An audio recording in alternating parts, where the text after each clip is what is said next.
All righty, what is up, SEC After Dark? What is going on?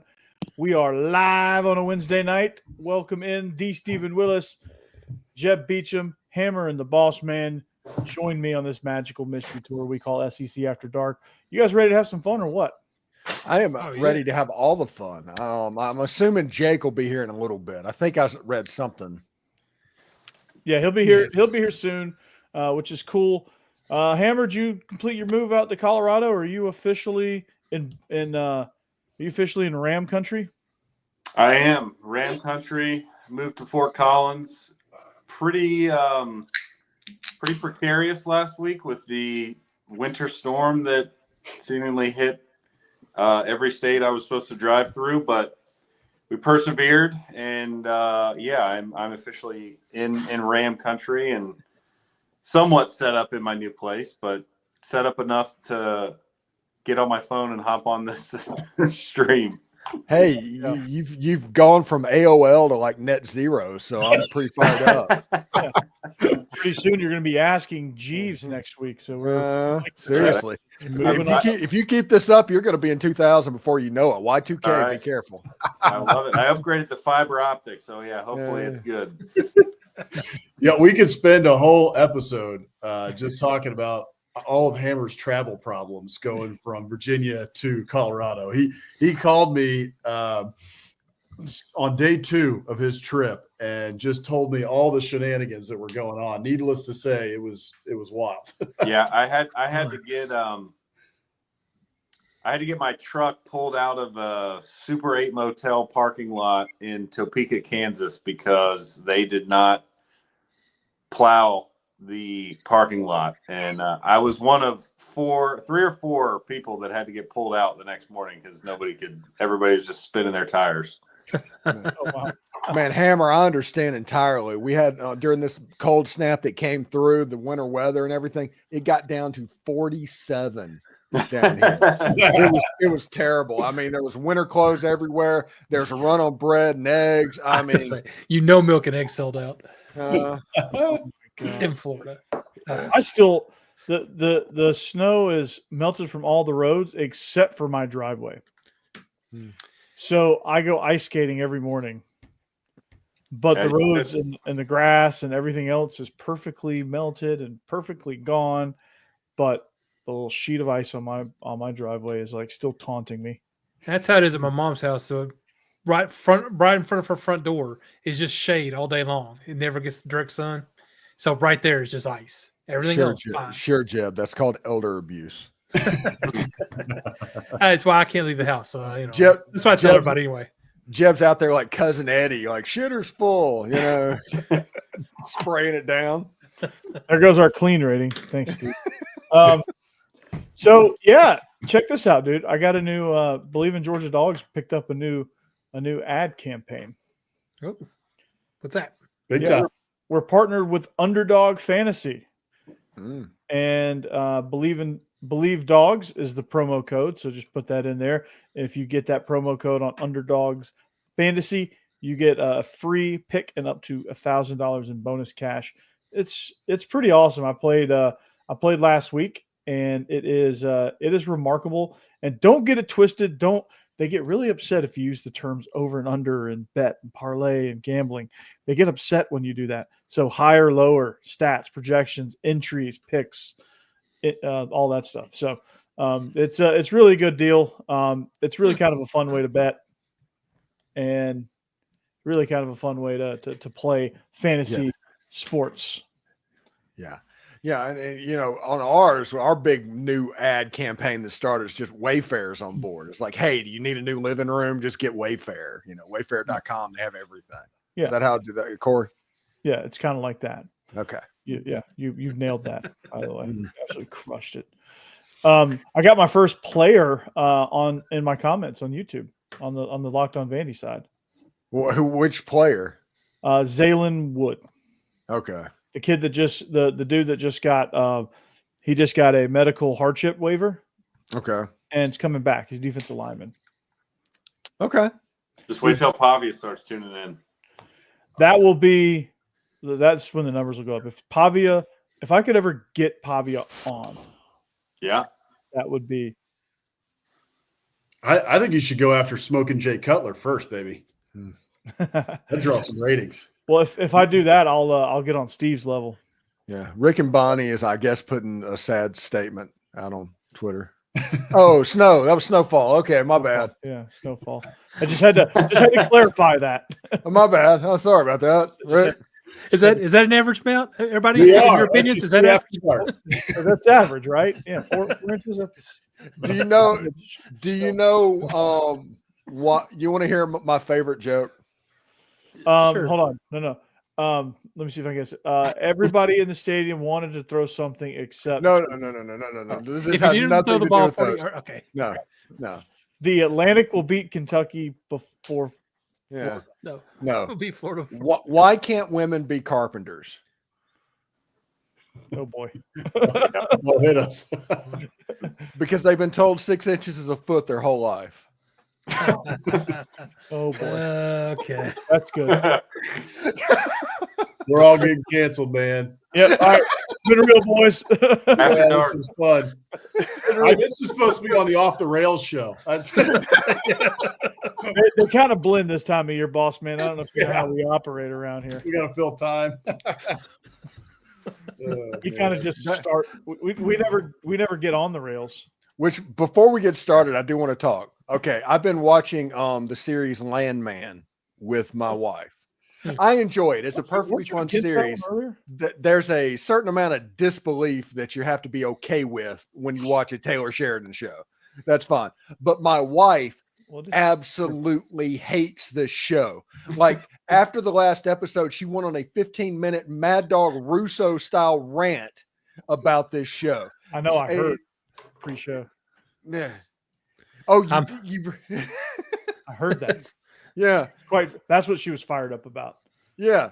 She can't stand that. She doesn't understand. It's like, okay, this person's husband's been dead for 3 days, so obviously she's trying to find the next one in a booty call. You know, that's just completely normal. We're supposed to suspend that. And I'm like, just calm down. We just got through watching a show where a girl decided to throw away her engagement and marriage in a whim and just decided to trek around Africa and go Odysseus and trying to get back to Montana. We're going to be okay, you know? 1923. That's right. The Taylor Sheridan shows, you got to be ready for some wild stuff. Yeah. I mean, in the last one, then the most famous one he's got, there was a shootout in downtown Jackson Hole. Between the feds and the locals, so it's just got to be ready for whatever comes. Yeah, it could literally be anything. Speaking of, I would if whenever Off the Rails starts, I want Becky on that first segment because I would love to hear her rant on whatever it was about Landman. Oh my goodness! All people are welcome on Off the Rails. Yeah. It was mainly about that set her off the guy that was playing around with the pipe on top of the truck and ended up killing himself, and that just set her off. I'm telling you, it was Mad Dog Russo. Gotta say spoiler alert. Yeah. This is not any kind of a real thing to where there's nothing to spoil. It's just this happens every episode. It's gratuitous violence. Yeah. Gratuitous violence and Billy Bob Thornton one-liners is basically what it is what I get. By the way, you have no idea how many times in my life I've been told I sounded like Billy Bob Thornton. Oh, I could see it. Yeah. We need to get a filter so you can look like you're wearing all that crap that he wears when he's just in regular life, because that guy looks like a pirate. Yes. Yes. He looks like Captain Jack Sparrow. He looks like an extra from that movie. Yeah. He's like, I just wanted to wear the costume. I don't even care about being in the movie. Yeah. I was an extra. Man. Yeah. He's an odd guy, but hey. Yeah, but yeah, I get that all the time. Man, Coach Gaines from Permian fell really far. By the way, another spoiler from that show. They had an extra scene where they go to a football game, and that game is Odessa Permian. Full circle. Yep. There you go. Yeah. Yep. That brings my reference right on back home. I don't know. All I know is like was that Booby Miles? Is that the one? Booby Yeah, Miles. Booby Miles. His character was named Coach Gaines. He was Mm. Coach Gaines. That's a Booby classic movie. Yeah. Oh, you from Midland, huh? And he can pass. Yeah, I might turn that one on tonight. That's a classic. Tim McGraw plays that one kid's dad, and he's a real jerk about his You Michael can't Owen. title from go 20 years on ago. to the football. Does Sandra Bullock say that you need to run the football? This is your family. You got to protect your family. Bert, run the damn ball, Bert. Bert, stop all this passing stuff. My Wrong favorite. dang This ball. is my favorite part about this movie. That's a movie where Hugh Freeze was literally the high school coach of Michael Oher. Hugh Freeze was really there. They created a character called Bert Cotton to play the high school coach in that, but Hugh Freeze was in the movie. Just, That's funny. yeah, that's bad. If they wanted to make it realistic, they would have had Hugh Freeze on the other line with some prostitutes or some strippers ready for Michael Oher to go. You'd be like, okay, Michael, Yeah. Oher, now the All right, party. click. Hold on. What do you got to say, Sandra Bullock? Run the damn ball, Bert. All right, I got stuff to talk about. I can't talk about this right now. Hey, block the guy 17 yards out of bounds. That's not a penalty. What are you going to call it? Excessive blocking?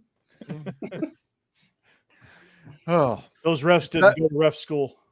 listen, the best part about that movie, and I am an Ole Miss person, and that was about a player that went to Ole Miss and the whole story. And forget the lawsuit that's going on now. The best part about that movie is Kathy Bates talking about Tennessee having bodies buried underneath the football field.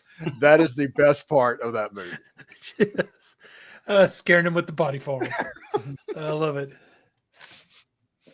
I don't know how we got here at the beginning, but hey, Well, we just, that's our brand. Finally we had to get Boss Man and Hammer acquainted with our true off the rail segments. So and Jake took the loss last night so bad he just didn't even show up tonight. Oh, Georgia's battling with Tennessee right now. It's a back and forth. Hey, dead serious. Ole Miss is a Final Four level team. they look good so far. They are really good. Georgia's finally ranked in basketball. This is bizarre. The apocalypse, yes. So Vandy 6-6 and Georgia is ranked in basketball. I think there's a meteor coming. You need to change all your podcasts to combine them, consolidate them into the mid podcast. Battle of the mid. Oh Jesus. Oh, boy. The kind of decent teamed podcast. The middle of the pack. Yeah. There you go. The completely average podcast. Jeb, I was going to say, it's good to see you back, man. It's been a tough couple of weeks for your Vols, man. The first round loss and then a 30-point loss to Florida. Golly, what is going on in Knoxville? Yeah, now he has to come back this weekend. Yeah. I'm Also, trying back to they Florida. might lose. They might drop this one to Georgia tonight. Well, Boy, we Georgia's get had a it. good run Georgia's here. good at basketball. Good grief. Let it go. We're finally good, Steve. I'm going to be obnoxious about it. Hey, Ole Miss beat you by 10. But Ole Miss beats everybody by 10. So, well, I mean, what does that say? Yeah, I don't know what happened in that Florida game. I wasn't even home for that. I came home and was told. Can you imagine how fun it's going to be when Texas shows up in Oxford in about 2 weeks? Oh, the Chris Beard game. Oh boy, yeah. I forgot about that. Yeah.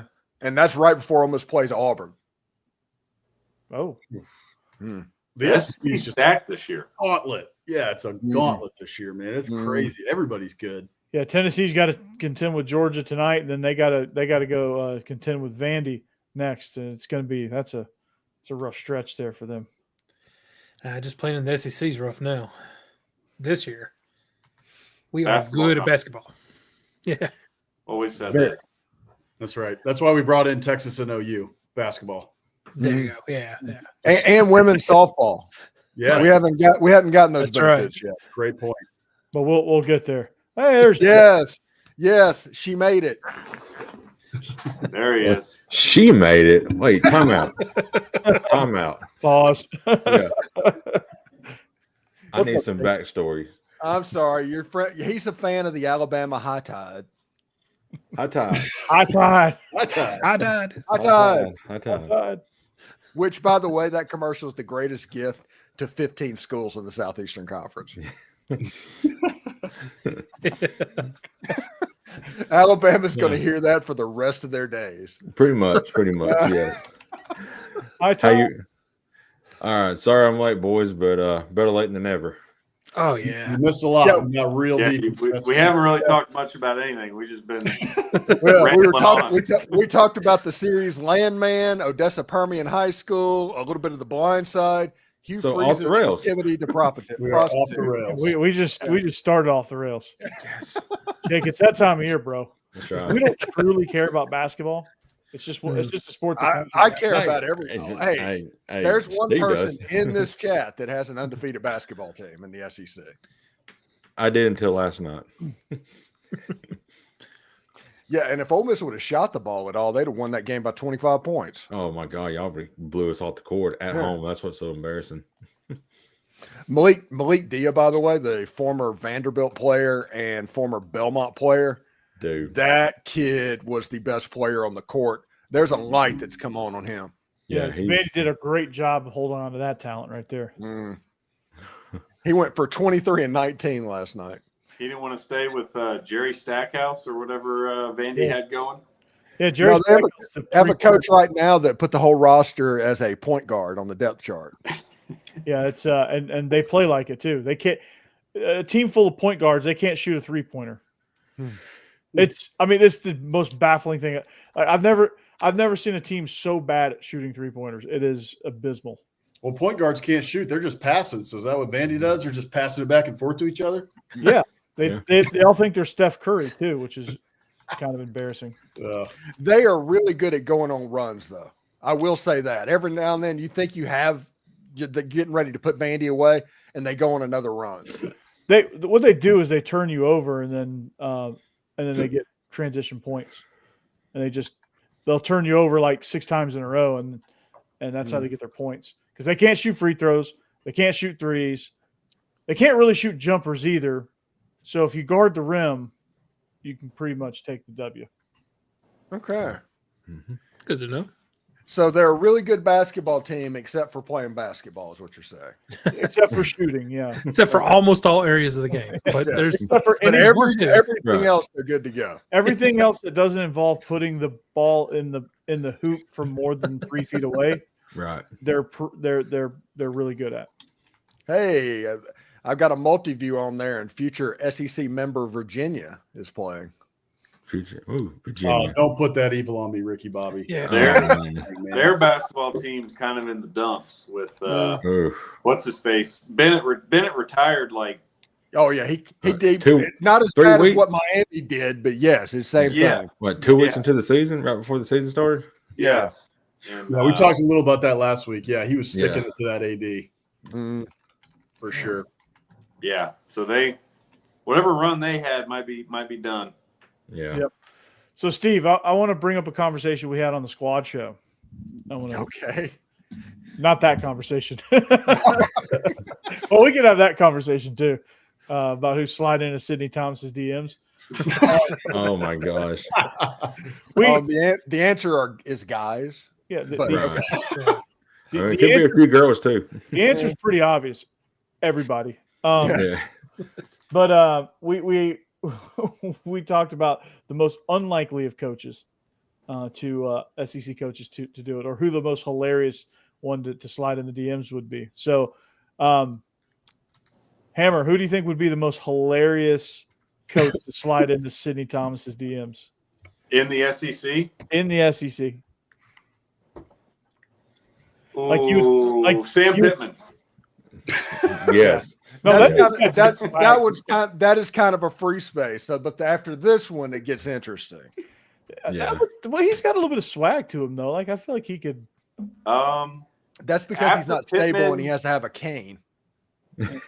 Well, there's some that like are just really unlikely, but I don't know that they would be that funny. I would say next, the funniest would be Brian Kelly. Oh my Oh, god. That'd be good. That would That be would great. be good. Elia Drinkwitz is the one that I think it'd be. It'd be like it would be like Rick Moranis and Little Giants trying to pull up. Yeah, Yeah. that's all I can think of. She's out of my league is kind of Yeah. what I think of with. I was gonna say Elijah Drinkwitz too, because he thinks he's got a little bit of swagger. You know, he likes to talk a little bit of smack, talk a little bit of game. Shane, So oh, how about the guy in the Louvre painting down here, Shane Beamer? Yeah, he'd be well. fantastic. I don't know that That he one is might be emotion- cringy. Yeah. I don't know if he's emotionally smart and or strong enough to be able to even put himself out there to do that. But Mark Stoops Drinkwitz would is be like interesting. Drinkwitz is a copy of Lane Kiffin. That's what it is. That's what all Elijah right, Drinkwitz right. is. He's a copy of a copy. You see the fourth clone in that Multiplicity? Yeah. Yeah, you touch my peppy, Steve. I will say, I thought it was funny. As soon as I heard that, I saw it on Twitter or something. Everybody, my first thought was it's Lane Kiffin, no doubt about it, 100%. And then everyone else just chimed in. Lane Kiffin. It was like a chorus of Lane. It was Lane. And then I think I saw the other day that they outed it that it was Lane Kiffin. It was like, of course it was. We all know it was. Come on. Yeah. Come on. None of us blame him, and none of us are surprised. Yeah. No. Hey, if I'm single and I'm sitting here watching the Tyson Paul fight, that was the most memorable part of that fight. I would try and figure that out too. Yeah. I do like that he tried to implicate Nick Saban. Yeah. Right. That was my favorite part. Yeah. Yeah, that's who it was. Yeah. Yeah. He said, I was like, we know who it is now. There, to see Yeah, how- because if anybody slides into DMs, notoriously it's Nick Saban. Oh yeah, yeah. Yeah. Well, That's the funny part too, right? The poor guy, like Nick Saban, I guarantee didn't know who this girl was. Obviously, he's on the golf course. This is some pretty girl. People are saying, "Oh, she goes to Alabama or whatever." And he's like, "Hey, can I have a picture?" Yeah, no problem. And then he ends up on Twitter, and Lane Kiffin, it's like you see, it was Saban. He has no idea who that is. and you know who the first person to call Saban was? Well, after Lane Kiffin was Pat McAfee to razz him big time. Yeah, Yep. sure. You know what portion of my life I'm in? Like most people see her as like, We oh, answer that seriously. all the stuff when you're a 25-year-old man and all that, and you see a really hot girl on social media, and all I can think of is like, my God, that girl's father must be on suicide watch. Oh my gosh. That's your first thought. Yeah, the whole thing is like that poor man. You want to know how I know?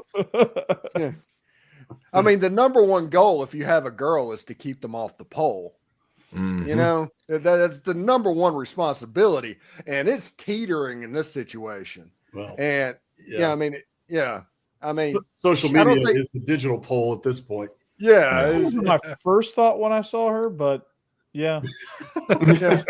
I mean, she was a ring girl in a Mike Tyson Jake Paul fight. She didn't get that because she is morally fiber strong. she's really good at holding up a card. I mean, Yeah. that's the obvious answer. I Right. mean, you can do that at a boat show. She did it exceptionally well. We are live, so we are all getting canceled. Yeah. so- We got canceled earlier. Who cares? Nobody's We've watching. been canceled 5 times tonight. Uh, Gosh. it's like Major League. Yeah, nobody's listening. Yeah. Oh, jeez. Oh, absolutely ridiculous. Okay, what's the going on. actual other conversation we had besides Sidney Thomas on our squad show, which you need to tune. That's going to drop tomorrow. Yeah. SEC versus the field, basically. We had a conversation, and I made an appearance on probably the most unlikely of shows, Locked On Utes. I was on Huh. Locked On Utes. Why? Interesting. The guy wanted to talk to me about Nate Johnson, who transferred Oh. from Indy to Utah or back to Utah. Did you say Utes? Utes. Two of them. What is a Ute? It was a Ute. It's one Oh, of I'm them. sorry, two Okay, never mind. Utes. Utes guys. Sorry, two youths. Sorry, just sorry, I didn't mean to interrupt. Oh, Anyway, Just straight to my cousin Vinny. Go. I'm sorry. Go on. Anyway, he asked me, and we talked about it on the squad show too. Is the rest of the country catching up with the SEC? Where's the gap? What's going on here? Is SEC losing their footing, or is it just, hey, we just let you catch up for a minute and we're going to regain it? No, it's what the 12-team playoff and what NIL and what the transfer portal did. It was the death of the elite team. Mm-hmm. The team that Georgia was in 2018 doesn't exist anymore. The Alabama dynasty, you will not see that happen anymore. So the other teams, they're probably closer to where they need to be because there aren't elite teams anymore. So you're going to have a lot more teams that have an opportunity to win. Honestly, I talked with Jake about this. I've been arguing exactly this point with his boy, Stacey Blackwood, over and over again for this whole period that's going on. And I said that teams like Ole Miss, they need this to happen so the elite teams go away. This allows teams like Ole Miss and Oklahoma State and all these, quote, second-tier teams that didn't have the opportunity to recruit to the playoffs. Like Tennessee, Ohio State, well, not Ohio State. See what I did there? But definitely Penn State. Oh yeah, for sure, Penn State. Yeah, Notre Dame come back too. Yeah. And Like, all where of the hell that. did Arizona State come from? That's what happened. It wasn't the SEC going down. It was Alabama and Georgia going down. Yeah, no, that's what I said. That's what I said on the Utes show, and I was like, yeah, it's just a transfer portal, just having people redistributed. You know, your rosters are more evenly split, and these guys are going and looking for opportunities instead of sitting for 2-3 years behind another 5-star at Alabama. Now they're going to BYU and Oklahoma and Kentucky, Ole Miss. They're going to these other schools and looking for opportunities, and getting them. and And getting plus, them all and this capitalizing. NIL stuff is pretty new. It could just be a lot of flux because we don't know how this is all going to settle out in the end. It kind of gets a little crazy at the beginning, but people do tend to overreact. I notice. It'll settle Yeah. out and there'll be parity. Yeah. And we're starting to realize there's a lot of good coaching out there now because you're starting to build some rosters. Like we're starting to realize that Kenny Dillingham actually is a pretty good coach. And you're starting to realize that some of these guys can actually function as coaches, which is awesome too. And that makes a difference. Like you get good coach with a better roster and that gap closes quickly. Yeah, I mean, I think, I guess we'll see, what happens in the next few years. I definitely think even this year, like the SEC was still the most, the deepest conference, right? I think they had the most, top to bottom, they had the most, talent and they had the most like good teams. But Steve, like you said, nobody was really elite. And I think the transfer portal is probably the main player there. I also think just this year in particular, there was no like elite, first round surefire quarterbacks really in the SEC.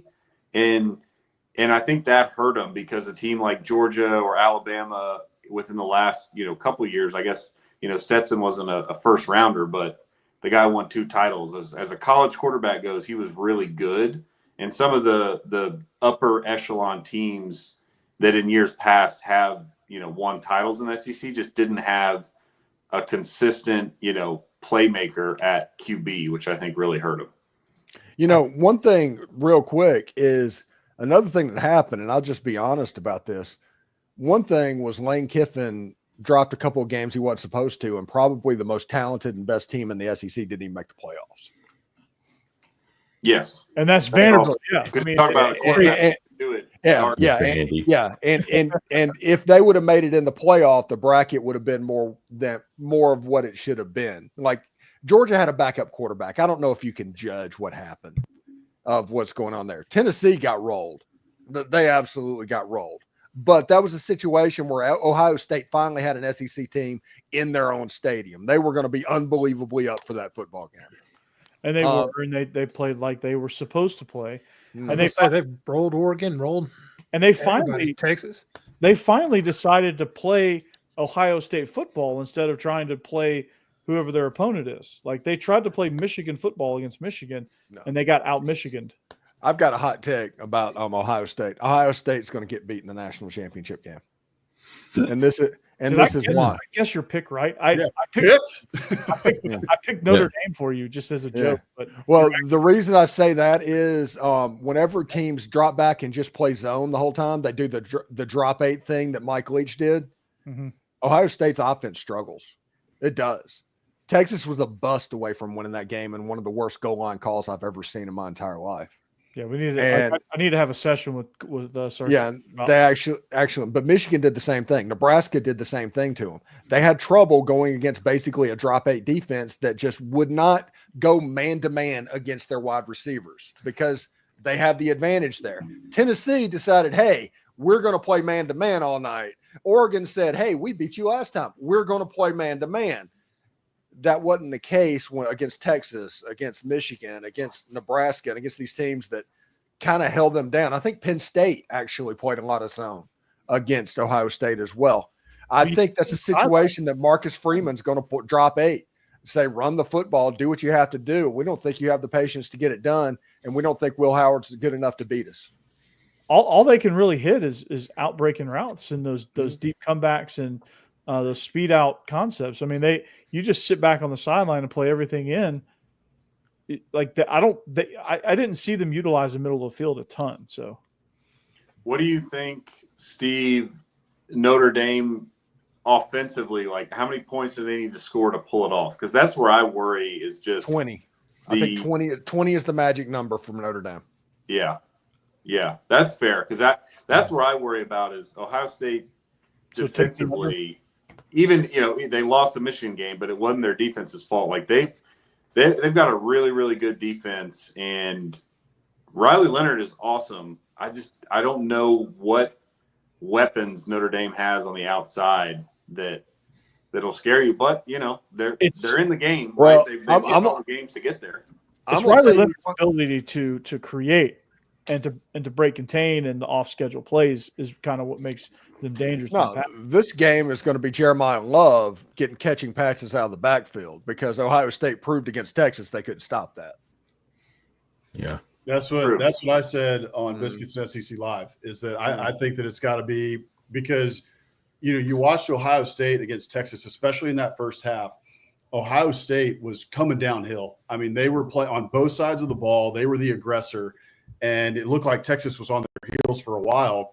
And they're going to try and do the same thing against Notre Dame. They're going to be the aggressor. So I think that Notre Dame is going to have to figure out ways to use that aggression against them, right? And use like Jeremiah Love and the Price, the other running back, out of the backfield in order to counter that and use that aggression against them a little bit. Yeah, I think Will routes all day long. Yeah. Ohio State, they just at some point they're going to run out of gas too. Like they've been on this emotional high since the Tennessee game, and they've just been up for that game, up for the Texas game, and now Texas should have won that game. That game was lost by Steve Sarkisian. It wasn't won by Ohio State. And the DC that brought a blitz with 30 seconds left in the second quarter and got gashed by the screen pass. Yeah. I mean, but I just seriously, on the 1 yard line, just sneak it 3 times. Just sneak it. Where's Arch? You know what? Yeah, just my opinion also is Arch is not that good. He's not. Well, if his name is Arch Davis, he would not be getting all this hype. That's true. Yeah, I'm interested to see. We'll have plenty of time to talk about that, but I'm kind of with you, Steve. I'm skeptical of Arch and all those Texas fans that they didn't run Ewers out of town, but they were pretty vocal that half the fan base wanted Arch to start, and I think halfway through next year they might be looking back in the rearview mirror like, dang, we missed Quinn. and Ewers, Sark didn't really develop Quinn Ewers, which is weird because he's usually pretty good about developing quarterbacks. Which means that Quinn Ewers probably hit a ceiling at some point. Yeah, I agree. Part of that was, and we touched on this a little on Biscuits and SEC Live earlier. Texas had like above average, very good wide receivers, but they didn't have like that, Ryan Wingo, maybe he will be that guy in a couple of years, but they didn't have a Ryan Williams. They didn't have a Jeremiah Smith. Like they didn't have a guy or two. And Xavier Worthy, right? Like, I wonder if I hear that guy's pretty fast. Yeah. I wonder if this year, Quinn Ewers was very good as well, but if he had one of those guys, maybe we'd be talking about him a little bit differently in his development, because this year it just didn't seem like they had, that elite 1 or 2 wide receivers, even though they had really good ones. That's what Isaiah Bond was supposed to be, I think. But you're Right. right. Yeah. He was a bust. Yeah. He should have stayed at Alabama. Who is the guy that, like, Matthew Golden was great? He got injured in that game. That would have potentially changed that game a little bit as well. But who's the receiver that he kind of took over from that got injured early in the season for Texas that was the number 1? Oh Was it God, Bond? Running back? He was in and out. I can't remember the guy's name, but I can picture him. And I don't know why Silas Bolden, not Matthew Golden, Silas Bolden didn't have played more of a role in the slot, because that guy's good. He is. I Yeah, think Sark outcoached himself. I mean, it's just plain and simple. He outcoached himself. And it's disappointing because they were the better team. Mhm. But here we are, Ohio State versus Notre Dame. It'll probably catch huge ratings because the Big Ten they're having over this game. And By the way, okay, before we get going, we'll continue this talk. There is an anti-SEC cabal. And so many people talked about SEC bias over and over again, and never mind the fact that the SEC won 15 out of the last 20 national titles or something like that.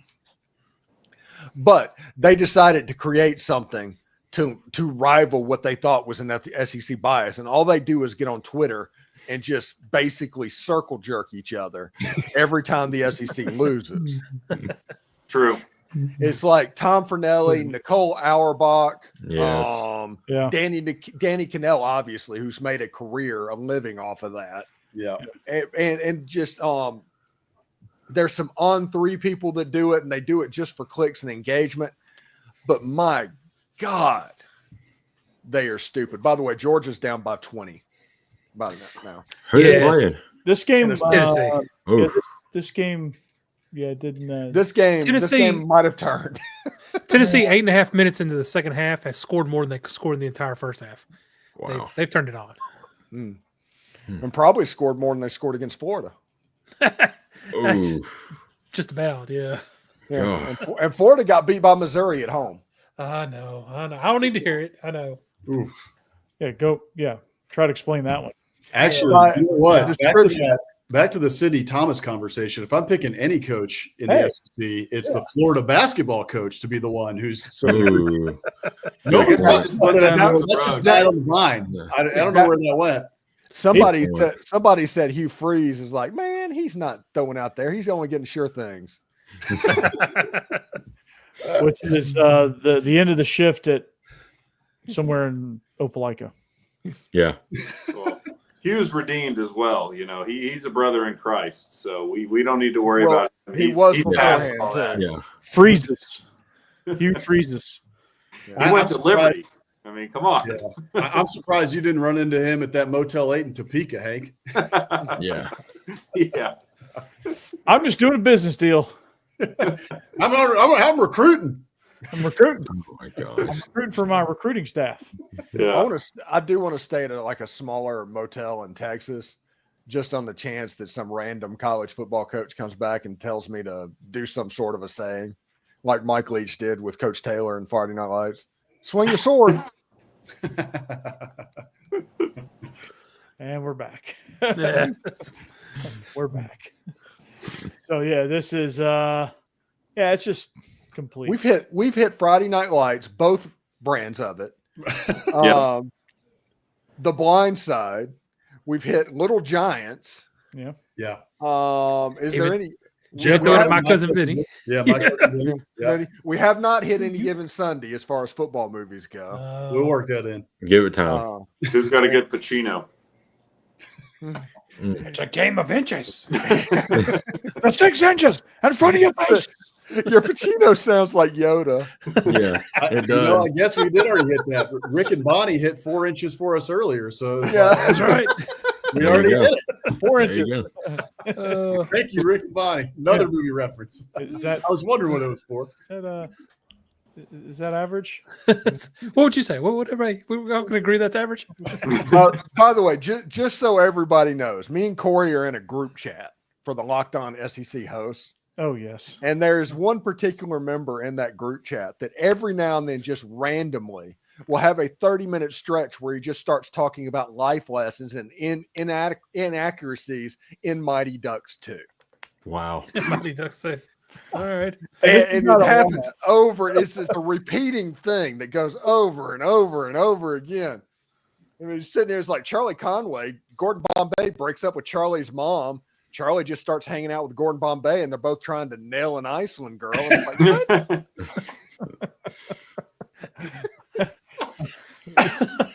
Oh my gosh. Games. Yeah. Just pick up Keenan Thompson at some random game in the middle of LA, whatever. Yeah, He's well, the good. Throw him Munster- on the team. The thing that it had is like, this is a team that was not a good local hockey team in Minnesota that they decided to keep together and make the national team. It's just like talking about stuff that would never happen. And, No, it was a ridiculous concept. yeah. But that movie did give us the Bash Brothers. That's true. Good Well, point. actually, Mark McGuire and Jose Canseco did, but Mighty Ducks did too. No, that's the only Bash Brothers I recognize. Fulton and Dean. One of my favorite stories. I watched the Greg Maddux documentary on Major League Baseball Network the other day, and he was telling the story when he was pitching later in his career. I think it was late in his Atlanta tenure, and a couple of Tampa Bay Rays hit Atlanta Braves batters, so he knew that he had to hit somebody when he went up there. And he's like, I'm going to hit the first person I see. And the first person that was batting was Jose Canseco. Oh wow. So Greg Maddux hit him. And of course, he's staring him down and walking down there. And Greg Maddux said, so-and-so told me to do it. Yeah. Hit him with like an 82-mile-an-hour fastball. Yeah, pretty much. Perfectly placed. Yeah, I was gonna say. Exactly. And Right if you get hit by kidneys. Maddox, you know it's on purpose because Yeah. otherwise he's painting the black. Yeah. He's painting them corners. One of the greatest commercials of all time is they ask Greg Maddux to paint a house, and they look at it and they're like, "It's just you just painted the corners." He goes, "Yep, it's Yeah. Done. Yep. That's right. Which, by the way, I think it was Eddie Perez on that documentary, and he talked about what Greg Maddux can do. And he basically put up a chart of the plate, and it's like of a left or a right-handed hitter. And basically it just the ball moving in to where not only did it hit like the side corner of the plate, it literally would cross over a corner. Wow. Yeah, it was impressive. It was the most filthy thing ever. And they asked him. I remember one time they asked Greg Maddux about stealing signs. They're like, "Yeah, how do you feel about them stealing your signs?" He goes, "I don't care. I'll tell them what I'm going to throw. Do it. Throw an 89-mile-an-hour sinker, and you're not going to hit it." Yeah. They're throwing 105 miles an hour in Major League Baseball, and the best pitcher I've ever seen couldn't get the ball over 87. Yeah. It's incredible. Yeah. Those are That's some good not- teams. that- TBS every day during Oh, the yeah. summer. Just flip on TV. Uh-huh. You can Man. watch Maddox or Outside of Lavin or intentional walks, Schmaltz. he never got Smoltz. the 51 count ever. Yeah. And Smoltz was getting 250 saves as well. And I mean, it's just Andrew Incredible. Chipper. Andrew Chipper. Uh, I grew up with David Justice and Ron Justice, Gant Ron guys. Dog, Ron And, Gant. and my wife's boyfriend, Javier Lopez. Javi, yeah, Lopez, yes. yeah. Every I girl mean- in Atlanta's boyfriend. Rafael How many- Furcal. I have Yeah. a bobblehead of Edgar Javier Renteria. Lopez at my house. Yeah. I don't practice My Renteria. brother-in-law went to a game when he was like 18 years old. Okay, it was after Becky was married to me. Was it the Boston Braves? No, Our little brother. yeah, Jeb's little brother. He was about 18 years old. Oh, okay. Sorry. And that day, my mother-in-law, had him act like he was 12 years old to get a bobblehead, and he could. Yeah. Yeah. He literally looked like Harry Potter. We gotta have baby faces. Yeah. Hence the beard.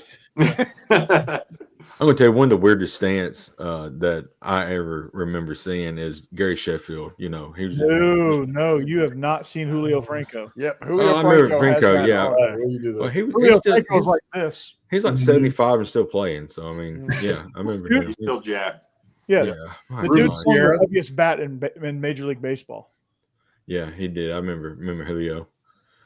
36-ounce bat or something like that. It's crazy. Yeah, it's so heavy. I don't know how he swung it, but he did. Babe Ruth swung a 42. Good night. Yeah. Those 90s, early 2000s guys all had some wild stances. You had Jeff Bagwell, Oh, yeah. Yes.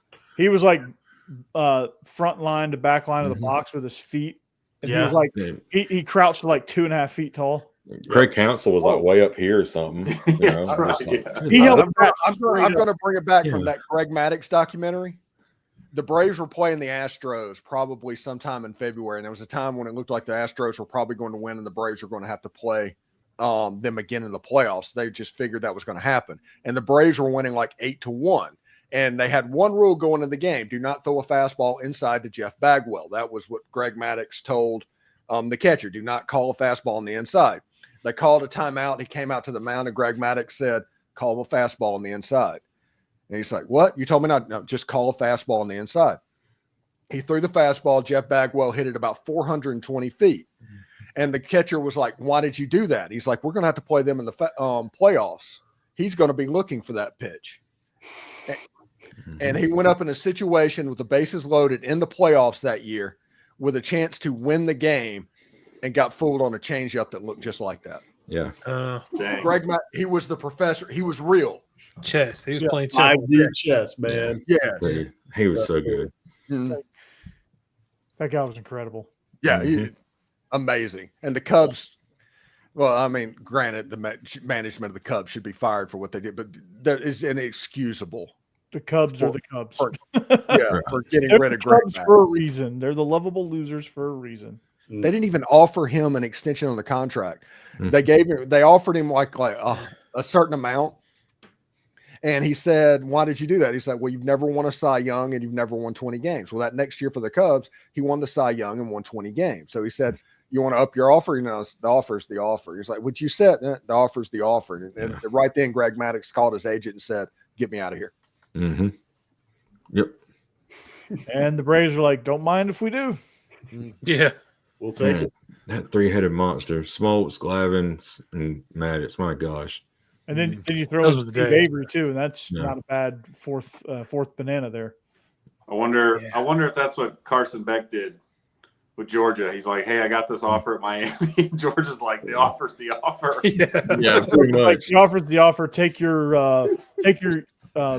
no UCL right arm and Right. go down to Miami.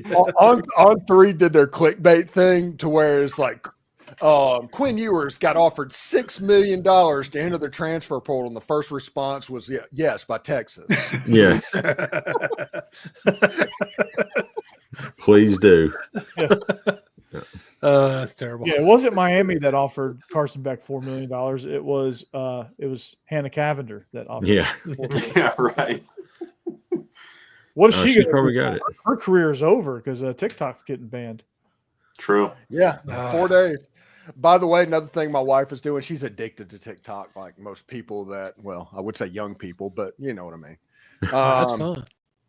Yeah, she's just absolutely addicted to it. And she just posted a meme the other day that just was a Chinese military officer looking at the glass, and it's like me saying goodbye to my Chinese spy. I'm gonna miss you. Here's my credit card number. Bye. We got like 10 minutes left. Do we need to get into our one pick of the night? Yeah, might as well. Oh yeah. By the way, these picks aren't updated. I think I gained one on Cassidy, so now Yeah. I need her to be wrong and me to be right to be able to catch up. So I So don't know you had what to she's go who she's different. picking, Jake, but I'm picking the opposite of Cassidy. She picked Ohio State. I gotta go with Notre Dame, huh? All right. All right, I'm going with Notre Dame then. Rudy. Rude. Sorry, You know we can what? talk about it. I just want you to know that's going to be my reasoning. Yeah. By so the way, let's pick- the Rudy was offside meme is one of my favorite ones. Mhm. Oh, great. Timeless. Yeah. Rudy. Oh. So Steve, you and I are picking Notre Dame. Mm-hmm. Because I just still think there's some magic there. And I like Riley Leonard a lot. I like his ability to create. I like their defensive philosophy and how that's going to really kind of cloud things up for Will Howard. and they're going to keep everything in front. And they're going to make Ohio State grind down the field.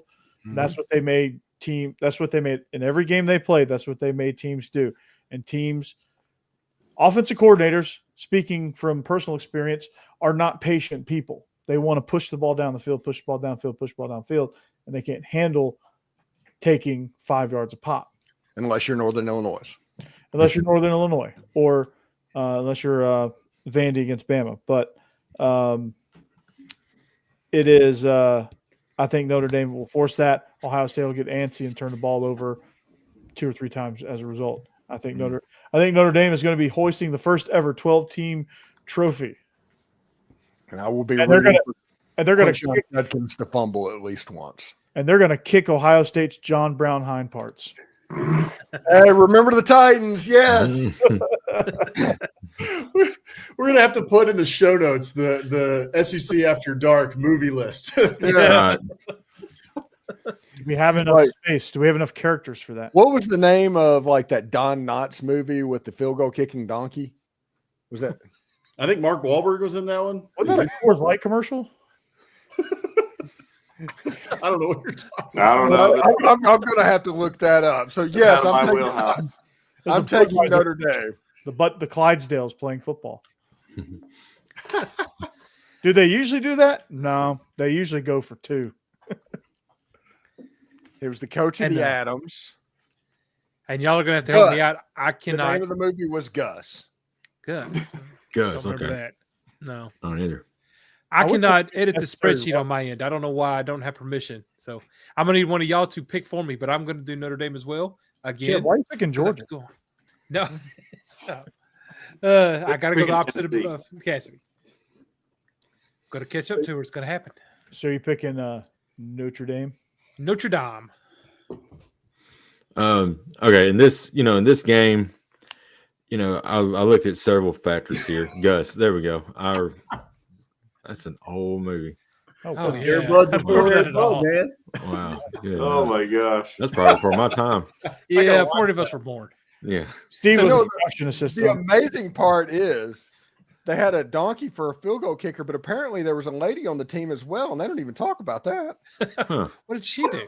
Well, I'm going to watch this. I'm going to have to watch this So now. she was Kathy Ireland before Kathy Ireland. Yeah, but that was Gus. Gus was the field goal kicker.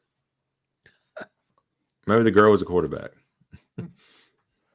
There's been a lot of crazy movie concepts in the last Yeah. 10 years. That may be Yeah. the craziest movie concept I've ever seen. Mhm. Yeah. Hey, this was at the time of, when they were doing like Herbie the Love Bug. Yeah, You're right. yeah.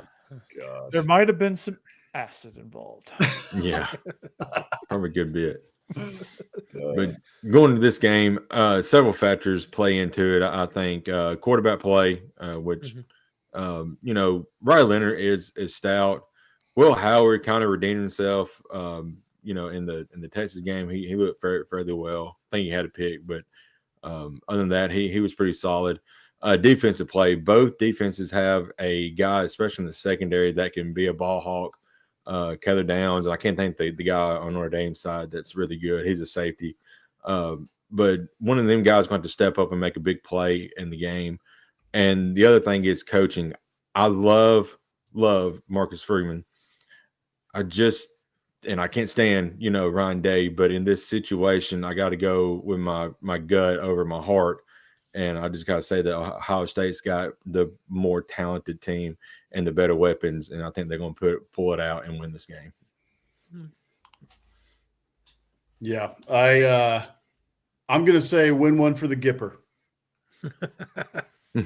No, see, Go Irish. adding to our list.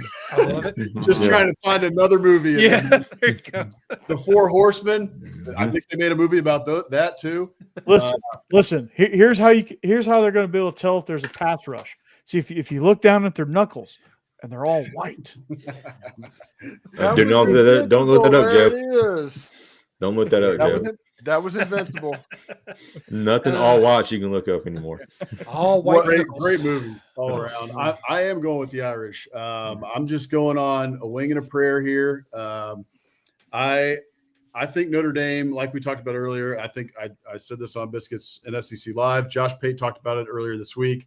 I think the magic number is right around 20 for Notre Dame. I think, like I said earlier in the show, Notre Dame has to counter Ohio State's aggression on defense, especially with those running backs. Wheel routes, Stephen, like you said, like Jaden Blue, Texas ran. That was an Achilles heel for Ohio State in that game. So I think it's going to be a rock fight. I think that Notre Dame is going to have to drag Ohio State with them down into the mud because they cannot keep score, right? If it gets into that type of game, they can't go tit for tat with Ohio State. So, but I do think that Notre Dame, like you said, Jake, I really like Coach Freeman. I think he's a great coach. And I think in the end, that's what gets it done. And, Ryan Day has this whole like fake tough guy attitude when he's talking about Lou Holtz, and then he stands off to the side, when his teammates or when Ohio State is their players. Son of a bitch. Yeah, he's got what's going on here? Side beard. I can't stand Ryan Day, to be honest with you. So I'm taking Notre Dame. I'm with the Golden Domers in this one, and give me them to win. I didn't pick them in the spreadsheet because my computer is on the fritz. The only thing I can do right now is stream with you guys for whatever reason. So I'll have to put it in later. But go Irish! I'm taking the. Don't worry about it, boss man. I got you. I got it. Yeah, we got him. And by the way, Ryan Day, there's no way that he doesn't treat his hair right. It's too black. It's not a It is so dyed. Come on. Yeah. It is just for men. Yeah.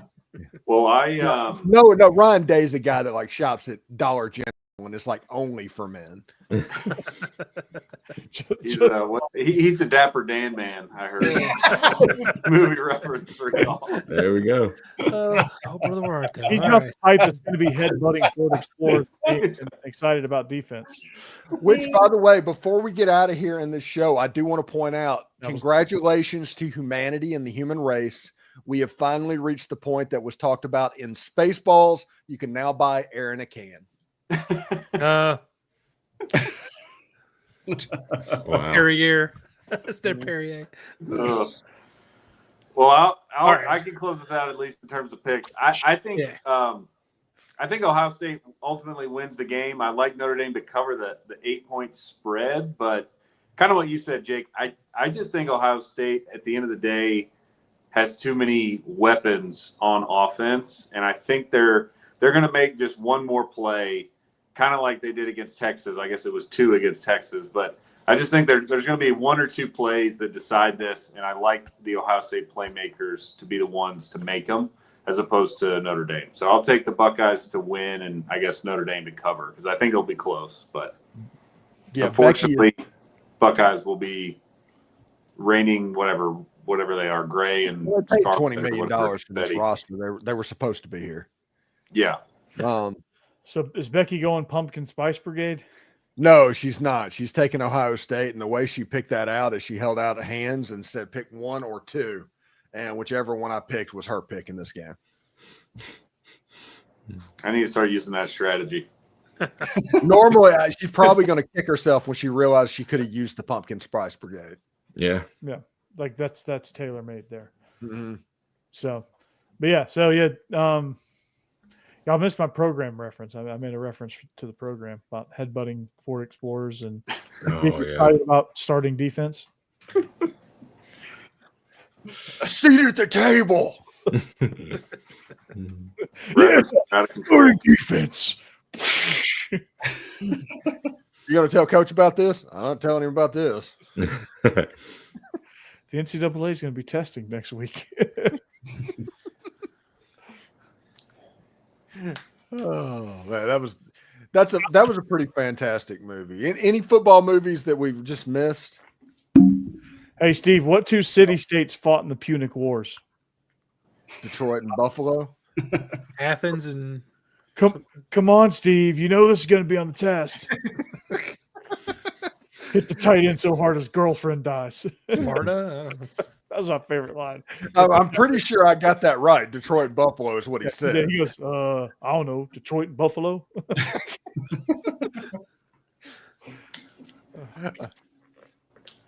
Let's see. We did Blindside. We did Invincible.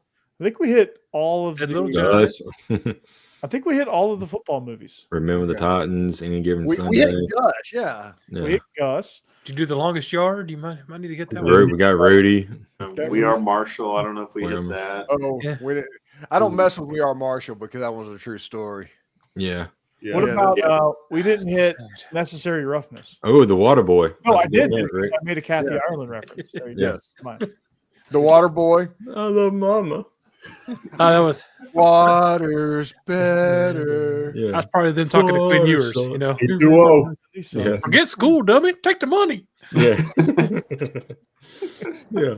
We suck again. Oh no, we suck again. Florida fans are so ornery because they have all them teeth and no toothbrush.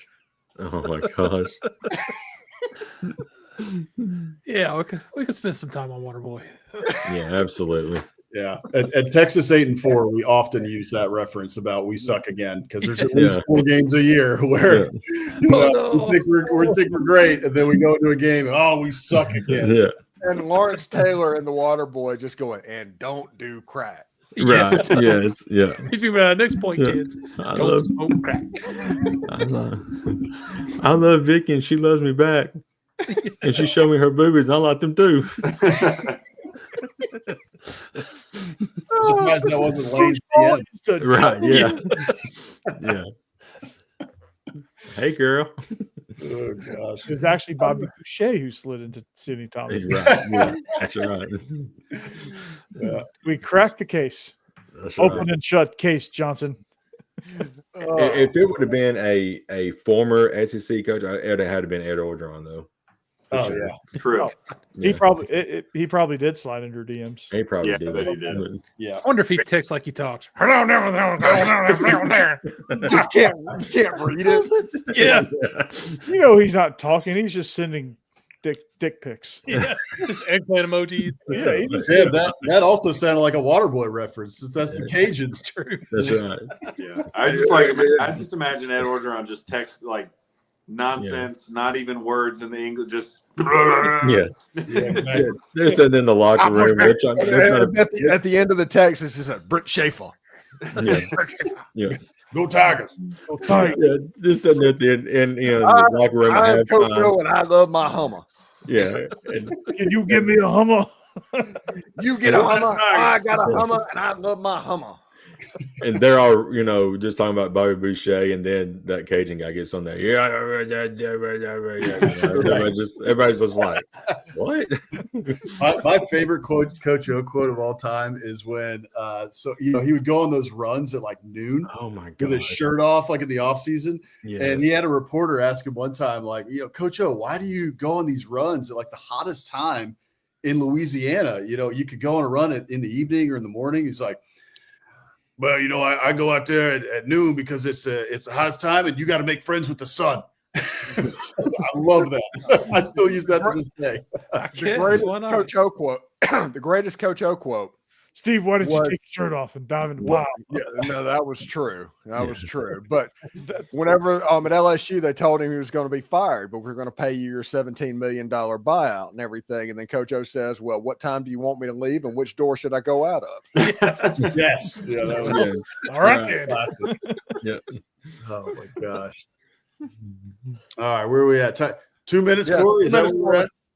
2 Yeah, minutes. yeah, I think 2 right minutes. there. 2 minutes. And this is the greatest show of all time.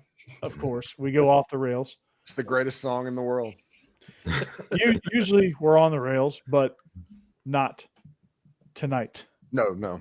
We were all pretty good, but we did hit just about every football movie Tonight. there is. We did not hit everybody's All-American. Tonight we get off the rails. Mm. Tonight we become the best SEC night show in all the land. Yep. Check. All right. You can check out Stephen Willis at Locked On. I'm sick of hearing about them. Their time is over. It is our time. Not theirs. Now we're getting into hockey movies. Love that movie. That is my favorite sports movie, by the way. Good night, Rick. Thanks for joining. Which was just a bit outside. Tried the corner, it missed. Ball 8. How are they laying off pitches this close? Such a fantastic I could do a movie. whole show I love that on movie. Harry Doyle quotes. Oh yeah. And we might as the season goes on. Mhm. We might still be here this time next week. So anyway, Stephen Willis, Locked On Ole Miss. He has about 700 million followers at this point, thanks to TikTok. He does all these dances on TikTok, and it's great. So you should, as the kids say, I'm viral. Yeah.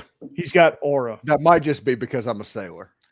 There you go. There it is. So, Stephen Willis, for real, the best Ole Miss podcast out there. You should listen. Locked on Ole Miss.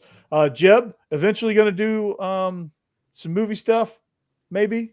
Perhaps. Eventually, He's got to get back from Owen Mills, though. Well, he's got to. Yeah, he'll be leaving the Rutherford County Detention Center this weekend. He gets in trouble for Googling stuff. So, like Georgia All Whites and should Google that. Jake Thomas, Tide Talk Live, soon to be Bama After Dark, maybe. Who knows? Yeah, possibly. Who knows?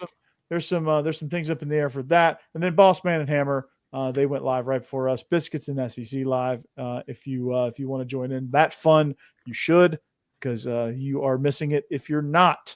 They do a hell of a job. They do a hell of a job, Yep. and they're the only two Aggies we let anywhere near us. Yeah. That's the reason. Whenever I heard Boss Man say Texas 8-4, it was like that meme. It's like, Yeah. He said it. He said it. He Yeah. said the thing.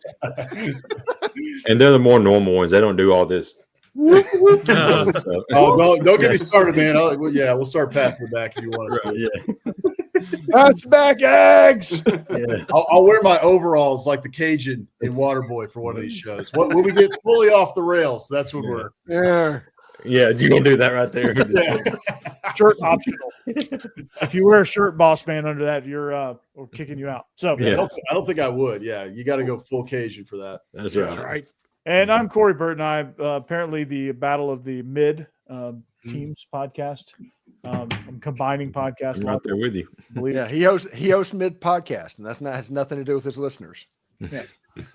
So, Locked On Vandy and Believe in Georgia Dogs. Check those out. Check out everybody's shows. Yeah, there you go. I see what you did there. Getting there. Almost to 600. So we're getting there. There we go. Get to 600 by the end of the month. We will be rolling. We'll be to 1,000 by football season. Rolling. So, for all of us here at Locked On Vandy, for all of us here at SEC After Dark, we thank you for listening. We thank you for enjoying us off the rails. Look forward to it, please. And we'll see you back here next week. Go Dogs. Anchor down. Peace. Howdy toddy. Go Vols. Roll Tide. Kick 'em eggs. Kick 'em.